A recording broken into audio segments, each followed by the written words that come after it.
푼치의 조공 이야기. 안녕하세요, 푼시입니다. 정말 너무 오랜만에 영상으로 찾아뵙게 됐습니다. 그동안 제 신변에 큰 변화가 생겨가지고 영상을 준비하지 못했습니다. 오랫동안 영상을 올리지 못함에도 유튜브 구독자가 꾸준히 오르는 걸 보고 다시 시작할 수 있는 마음을 가졌습니다. 정말 감사드립니다. 오늘 다시 영상을 올리면서 처음으로 하는 얘기는 영상을 못 올리고 있는 동안 제가 느꼈던 생각들과 근황을 먼저 이야기해보는 시간을 가져보도록 할게요. 오늘은 순전히 저의 개인적인 이야기예요. 하지만 직장인들이라면 누구나 겪을 수 있는 이야기니 관심 있는 분들은 끝까지 보시길 바라고, 제 영상들의 주된 내용인 조경 교육 관련 컨텐츠는 아니니까 관심이 없으신 분들은 뒤로 가기를 눌러서 시간을 아끼시길 바랄게요. 저는 올해로 11년차 직장인입니다. 만 10년 넘게 직장을 다녔어요. 짧게 저의 10년을 요약하자면 저의 첫 직장은 우리나라에서 제일 큰 조경 설계 사무실이었습니다. 그리고 2년 뒤에 좋은 기회를 얻어서 메이저 엔지니어링에 입사를 했고, 그리고 또 2년 뒤에 결혼을 하면서 고향으로 내려오게 됐어요. 고향에서도 한 2년 반 동안 비교적 지역에서 큰 규모의 엔지니어링 회사에서 근무했고, 이 업무의 영역성을 넓히기 위해 학교 선배가 운영하는 설계 사무실로 이직을 했어요. 그리고 4년 동안 일을 했어요. 그렇게 10년이 넘게 조경 일을 하면서 느껴지는 것들이 있었어요. 내가 일하면 사장이 돈을 버는군, 사업을 하면 돈을 많이 벌 수 있겠군, 이런 일반적인 생각들은 저에게 크게 공감 가지 않는 생각들이었어요. 애초에 조경으로 일을 하면서 크게 돈을 벌 생각이 없었으니까요. 일단 제가 한 2년 전 정도부터 느껴졌던 것은 일이 쉬워졌다는 것입니다. 업무의 난이도가 떨어졌다기보다 경험이 쌓이고 요령이 생기다 보니 자연스럽게 일이 쉬워졌다는 걸 느꼈죠. 그리고 일이 쉬워지니 업무 처리 속도가 빨라져서 일을 미루게 되고, 그리고 시간이 닥쳐야만 일을 하게 되었어요. 일에 열정과 시간을 열심히 투자해봤자 마지막에 시간이 닥쳐서 대충 수행한 성과와 그다지 차이가 나지 않는다는 것을 느끼게 됐습니다. 나중에 프로와 전문가의 차이에 대해서 소개해드릴 기회가 있겠지만, 어쨌든 회사에서는 일을 쉽게 잘하는 사람, 즉 과업을 별 문제 없이 잘 마무리해주는 사람이 최우선적으로 필요합니다. 열정을 쏟은 프로젝트와 대충 마무리한 프로젝트, 둘 다 어느 정도 경험을 해보니 연차가 적을 때 가졌던 그 열정은 생각보다 가치가 떨어진다는 걸 느꼈어요. 우리의 삶의 가치에는 일만이 존재하는 게 아니니까요. 비록 회사를 3번이나 옮겼었지만 누구보다 열정적으로 항상 직장 생활을 해왔던 저는 이건 아니야, 이러면 안 돼, 이런 생각이 수시로 들면서도 무식하게 일에 올인하는 직원보다 일을 대충 쉽게 잘 마무리하는 제가 더 회사에서 필요하다는 걸 알았고, 그 일에 올인할 시간에 더 큰 것들을 보게 되고, 가정에 신경 쓰게 되고, 내 취미 생활을 하게 되고, 어찌 보면 뿌리치기 힘든 유혹이었고 당연한 상황이었습니다. 그리고 편안하고 행복했습니다. 이런 식으로 일을 하며 지낼 수 있었던 데에는 몇 가지 요인이 있었어요. 젊었을 때 나름 열심히 했었던 것도 있고, 다양한 업무를 많이 해본 저의 상황도 상황이었지만, 가장 큰 이유는 경쟁이 없었다는 것입니다. 제가 일한 지역만 그런 건지 모르겠지만, 서울이나 수도권의 큰 규모 회사의 치열한 경쟁 체제와 지역에서 경험한 경쟁 체제는 비교도 안 되게 달라요. 에이 설마 하시겠지만, 현재 지방에서 전문 직종으로 근무하시는 분들은 대충 아실 거라고 생각합니다. 설명해보자면, 일단 서울 수도권 그리고 광역권 대도시를 제외한 나머지 지방 도시에는 우리 분야의 일을 온전히 수행하는 회사가 많지 않아요. 각 지역마다 수많은 엔지니어링 회사들이 있겠지만, 각 분야의 인력을 제대로 갖추고 진짜 일을 수행할 수 있는 회사는 많아야 10개? 아니 대부분의 소규모 지역 도시는 5개 안쪽이라고 생각을 합니다. 나머지 수많은 회사들은 입찰만 하고 각 분야 전문가들에게 외주를 줘서 업무를 처리해요. 이러한 하도 문제는 사회 전반적인 문제이기도 하니까 자세한 것은 좀 생략을 할게요. 그러다 보니 회사끼리의 전문적인 기술력에 대한 경쟁력은 크지 않아요. 지역에서는 경쟁력을 갖춘다고 무조건 일이 더 많이 들어오는 구조가 아니니까요. 그래서 고급 인력들을 직접 채용해서 높은 인건비를 주면서 일을 수행하는 것보다 외주를 줘서 여러 가지 일이 이렇게 수월하게 돌리는 것이 회사가 택할 수 있는 선택지가 됩니다. 그렇게 수많은 일이 외주 처리가 되다 보니 외주 업체가 많아지게 되겠죠. 각 분야별 별도 하도 회사들이 생기게 되는데, 이를테면 환경, 교통, 토목, 도시계획, 그리고 우리 조경, 이런 각 분야 전문가들이 따로 본인 분야끼리 근무하면서 일을 수행하는 소규모 하도업체들이 생기게 되죠. 그리고 이러한 하도업체들의 일을 준 원도업체에 대한 가장 큰 미덕은 일을 아무 문제 없이 수월하게 마치는 것입니다. 물론 아무 문제 없이 일을 수월하게 마치는 것이 쉽다는 얘기는 아니에요. 자, 그럼 여기에서 조경 분야 현실은 어떨까요? 좀 더 들어가 보면 지역의 엔지니어링에 조경 부서가 있는 경우는 극히 드물어요. 한 5개 안쪽 아까 설명했듯이. 그리고 그렇다고 해서 조경 인력이 있는 하도업체도 지역엔 거의 없어요. 실제로 수도권과 광역 대도시들에 이렇게 다 몰려 있습니다. 이러한 상황 속에 과연 경쟁이 존재할까요? 나보다 잘할 수 있는 회사, 나를 위협할 수 있는 회사 없었습니다. 나보다 잘할 수 있는 사람, 언제든 내 밑에서 치고 올라와서 날 제칠 사람 없어요. 일반적으로 사람들이 생각하는 경쟁은 거의 없다고 보시면 됩니다. 여기서의 진짜 경쟁은 여러 번 말했듯이 큰 문제 없이 일을 수행하고 마무리하는 것, 그리고 이러한 능력을 키우는 것이 진짜 경쟁 요소이고 회사와 개인의 큰 재산이기도 합니다. 그렇지만 이렇게 경쟁이 없다고 해서 절대 나쁜 것은 아닙니다. 직원들은 야근을 안 해도 되고 회사는 또 수주 걱정을 안 해도 되고 얼마나 좋겠습니까? 돈을 벌기 위해서라면 어쩌면 기회의 땅일 수도 있어요.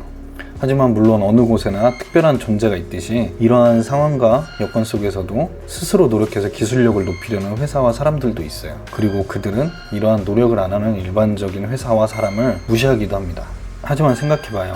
앞에 말한 이러한 상황 속에서 기술력을 높이려고 노력하는 것이 큰 의미가 없는 성취감과 기술력 향상을 위해 직원들의 시간과 열정을 투자하는 것이 과연 현명하고 효율적인 회사 운영일까요? 지역의 많은 회사들이 이러한 운영 방식을 선택하지 않는 이유이기도 합니다. 회사는 일을 잘 수주하고 잘 마무리하고 또 잘 수주하고 잘 마무리하면 됩니다. 그게 현명하고 효율적인 운영 방식이에요. 그리고 그 회사에 속해 있는 직원들은 어떨까요? 야근과 경쟁이 없기에 굉장히 편한 직장 생활을 하고 있을 겁니다.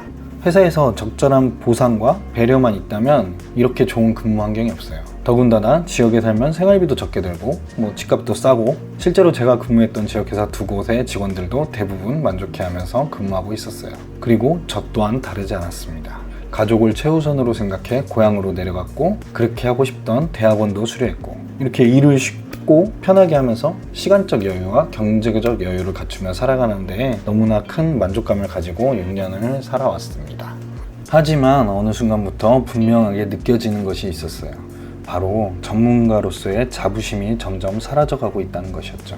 한 2년 전부터였을 거예요. 문득문득 직업에 대한 자부심이 없어지네, 이런 생각이 들기도 하고, 어디 가서 조경한다고 말하기 쑥스러워지고 내가 깊이 있는 조경가는 아니구나 라는 걸 깨닫게 됩니다. 하지만 금방 문제 있어? 이렇게 행복한데? 원래 삶이 이런 거 아니겠어?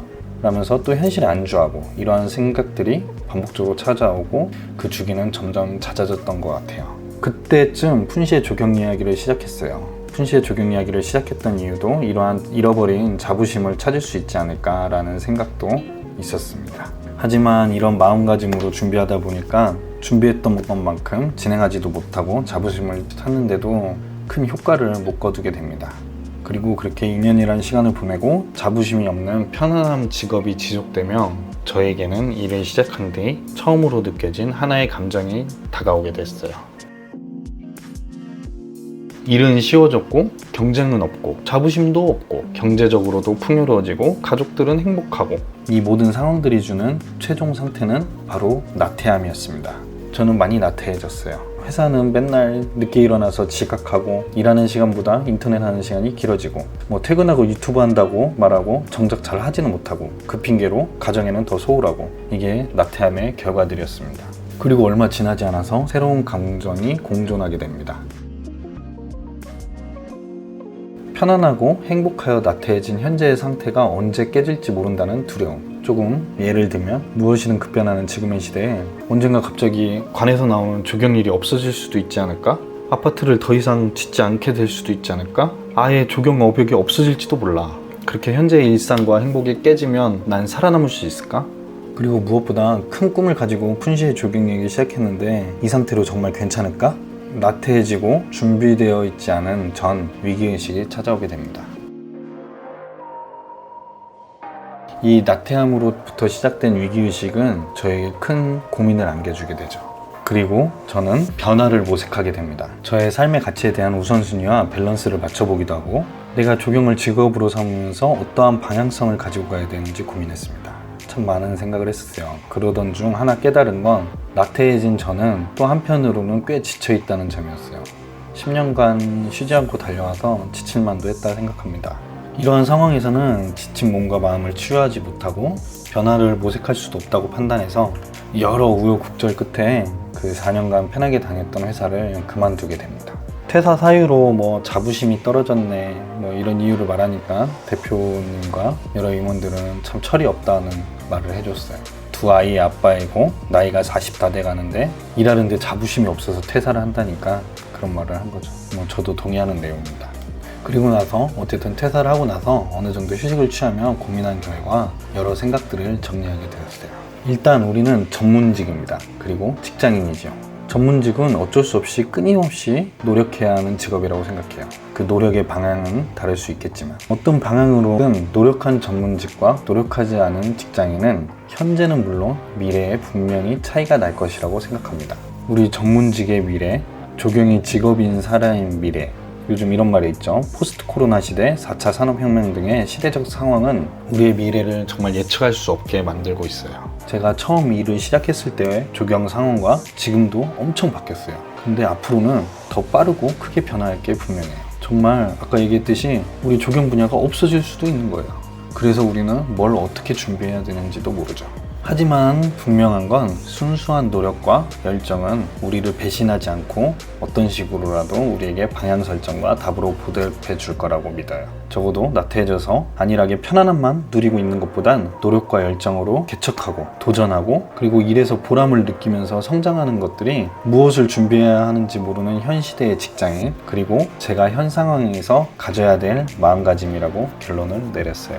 이러한 마음가짐을 유지할 수 있는 상황과 직업을 갖고 싶었고, 그래서 고민한 결과 많은 대안들이 나왔어요. 다시 메이저 회사로 이직을 해서 치열하게 경쟁을 하는 것, 아니면 지역에 다른 회사를 이직해서 상황을 바꿔보는 것, 아니면 회사를 차려가지고 사장으로서 돈을 버는 것, 아니면 독채를 차려가지고 알바 형식으로 일을 하는 것, 아니면 재택근무를 하면서 회사와 조인해서 일을 하는 등의 여러 가지 다양한 일들을 생각해봤어요. 이런 고민을 하고 있을 때 우연히 제가 추구하려 했던 마음가짐과 비슷한 가치관을 가지고 있고, 그리고 제 푼시의 조경 이야기 컨텐츠의 팬이기도 한 분을 만났어요. 그래서 제의를 받았고, 다른 여러 대안들과 고민 끝에 비록 주말 부부를 하면서 지내야 하는 단점이 있지만 아까 말한 마음가짐들을 유지하는 게 저한테는 지금 현재로서 가장 필요하고 중요하다고 생각해서 함께 하기로 결심했습니다. 그렇게 저는 다시 수도권의 새로운 직장에서 이렇게 글을 쓰고 영상을 찍고 있어요. 이번에 이직을 준비하며 깨달은 것이 있습니다. 일단 진짜 조경 바닥은 좁다는 것, 그리고 사람, 인연의 소중함입니다. 지역으로 내려간 지 6년이라는 시간이 흘렀는데도 많은 사람들이 힘들어하는 저에게 관심을 갖고 조언을 해줬고, 또 어떻게 알았는지 퇴사하기도 전에 다들 소식 듣고 연락이 와요. 정말 기가 막히게 연락이 옵니다.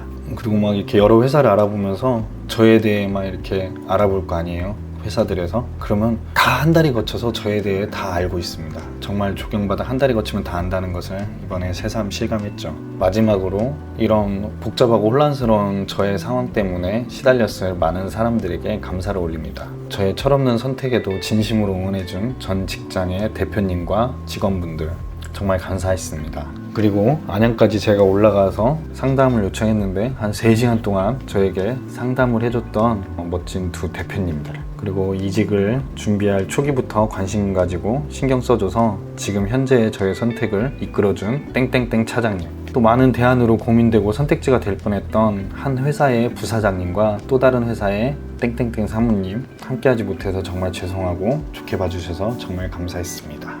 끝으로 정말 어렵고 고된 길이 될 것을 알지만 가족으로서 나를 위해 내 선택에 동의해준 와이프와 두 딸에게도 정말 감사하다는 인사를 올립니다. 열심히 해서 꽃길만 걷게 해줄게. 사랑해. 끝.